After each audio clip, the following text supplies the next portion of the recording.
Welcome to Channel 18 News. I'm Jim Rogers. Don't forget, it's time to turn in your T-shirt designs for the 49th Annual Stew Contest. The Chamber of Commerce is accepting submitted designs through Tuesday, July 31st. The submitted entries will be voted on by the Chamber Board of Directors, and the winner will be announced on August the 9th. If your design wins the T-shirt contest, it will be used on all shirts, hoodies, and marketing for the 49th Annual Stew Contest. Email your designs to Leslie, that's L-E-Z-L-E-Y, at hopkinscountychamber.org. When the driver of a vehicle stopped for a traffic violation at North Davis and Conley Streets refused consent to search, a canine was called to the scene. Leah Nicole Walker, age 35, of Sulphur Springs, the driver of the vehicle, was nervous during the stop, and the officer asked for consent to search the vehicle. Tanya Marie Gilbert, age 32, of Saltillo, was a passenger in the vehicle.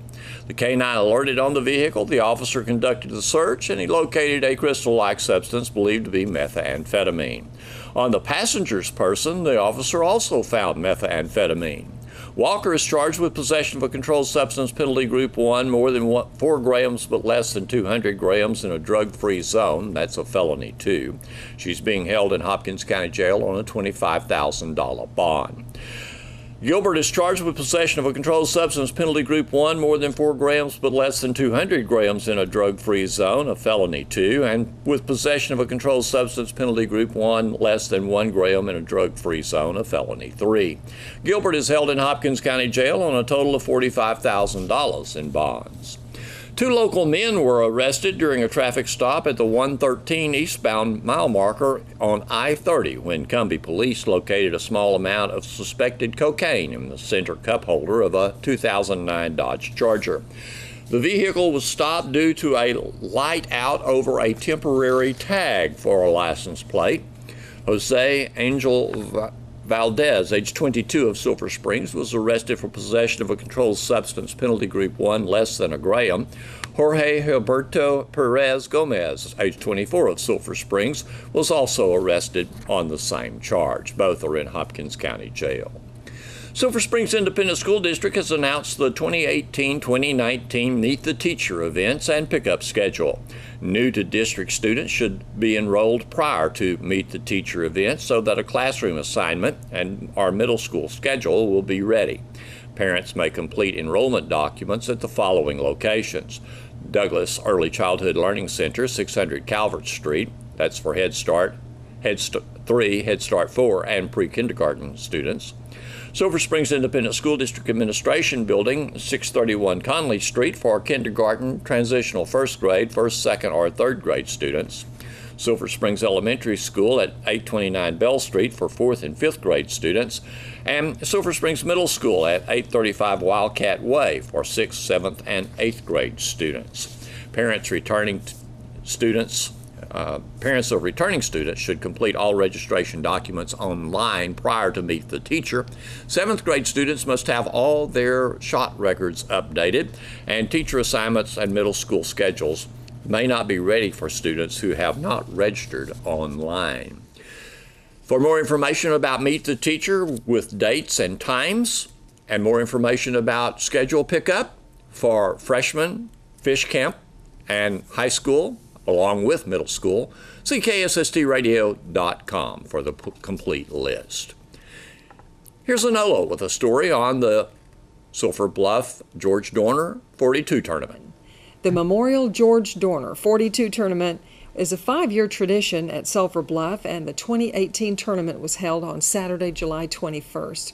According to Patricia Dorner, her late husband George loved to play 42, but he loved youth more, including the church youth, customers at the Dorner store, the students of Sulphur Bluff, as well as in all the schools in the county.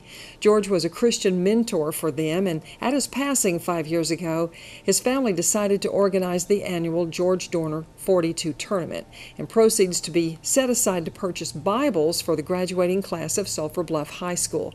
On average, there are about 15 to 23 graduates in each year's class. And turnout was good for the tournament held on Saturday in the Fellowship Hall of First United Methodist Church at Sulphur Bluff. In addition to games of 42, there were plenty of food dishes for everyone and friendly fellowship for the spectators. Winners received trophies, plaques, and bragging rights.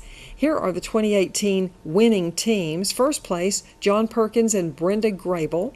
Second place, Larry Connor and Trey Newsom. And third place, Landon Dorner and Brian Dorner. And some are alumnus winners. Now you practice your 42 skills and get ready to enter next July. In news, the color guard for the Wildcats marching band began a one-week camp Monday morning. The percussion is in their second week of camp at the high school band hall. Alma Ramirez is coaching the color guard this year. Ms. Ramirez is being assisted at camp by 2018 Wildcat color guard graduate Celeste Leeds La Liberté. And I talked with Ms. Ramirez Monday morning. Miss Christy Emmerich, she was a music teacher, and we became close acquaintances, and that's where she told me that her husband was going to be stepping into the band program, and he was looking for a color guard instructor. And I was in color guard when I was in high school at Alba Golden ISD. Oh, okay. And then I did some color guarding at TJC as well. And it's just kind of been off and on here, touch and go with color guard. And then when she told me about that, color guard was always a passion of mine. Mm-hmm. And so that's when I stepped in, and I was like, hey, I'll help. And so that's how I got here, and I'm really excited for this year. All right. So a chance to kind of, teach some youngsters all about it. Huh? Yes. And I am working towards my teaching degree as well. So this is kind of another feel for older kids, because I'm used to working with the first, second graders, and so I'm really excited about working with these guys. Pretty good group. Yes. I think I counted 16. Is that the bunch of them? Yes, I think we were counting on 18, but I think 2 are missing. They're out today, but it's a pretty good group for the size of the band. I'm excited.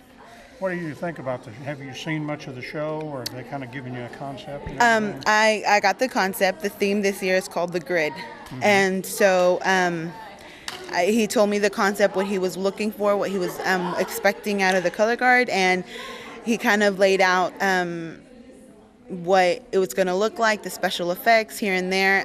I did listen to the music, and it sounds amazing. It's going to be really cool. I'm really excited about that music. It sounds awesome. And the routine, I haven't really seen it yet, but I do know I'm in full confidence that it's going to be a good routine. Tell us a little bit about the concept of the color guard with the band. They just kind of really give it a lot of color and excitement, right? Yes. Well, while the band does their little figures on the field, the color guard is in charge of doing the special effects, adding, like you said, a lot of color, a lot of more excitement, because even though the band is doing their thing, they're telling the story with the music, while the color guard tells the story with the dancing, the moving, the routines with the flags and stuff like that. I guess first off the bat, just a lot of drill work, I guess, to keep from dropping the flag. Yes, it's a lot of work, starting from freshman year of my freshman year in high school to when I was my last year of college. When I was doing this, there was still times where you still drop a flag, but you pick it up and keep going. So, I mean, it takes a lot of work, and it's a lot of responsibility, and a lot of like I said, responsibility and a lot of work, and just a lot of dedication to it. So yeah. What do you hope to accomplish by the end of the week? Where would you like to see these girls? By the end of the week, I expect to have at least either the first movement of the routine down, first second movement down in routine wise. I expect the fundamentals to be almost clean, because I'm not expecting it to be perfect, but I do expect some cleanness in the fundamentals, as far as flag wise and marching, dancing wise. So it'll be real exciting next week. The entire band will get together. But this kind of gives these girls a little bit of a head start. They'll kind of walk in there with more confidence. Yes. Color guard always starts a little bit earlier, because it's a lot more work, and it's a lot more having to be agile, and a lot of more conditioning, because the band even though they blow in March, the color guard has to move their hips, move their arms, run, do all these dancing momentums, and it's just a little bit more time consuming. Who's assisting you? You got a head coach. Yes, she is actually the one who did the routine this year. Since I'm coming in fresh, coming in new, she was familiar with the color guard from last year, and her name is Celeste. And so she's the one that's kind of did the routine. I'm kind of helping her. Well, right now I'm helping her with the fundamentals, getting that cleaned up. And when it comes to routine time, I will help her teach it as well, that kind of stuff. But she's the one. She did a lot right now, and I'm really thankful for her. I'm really thankful for her. So yeah. I'm glad to have you in this role. Yes, I'm excited. Best of luck. I'm excited. Thank you so much. All right. Thanks for watching Channel 18 News. Have a great evening.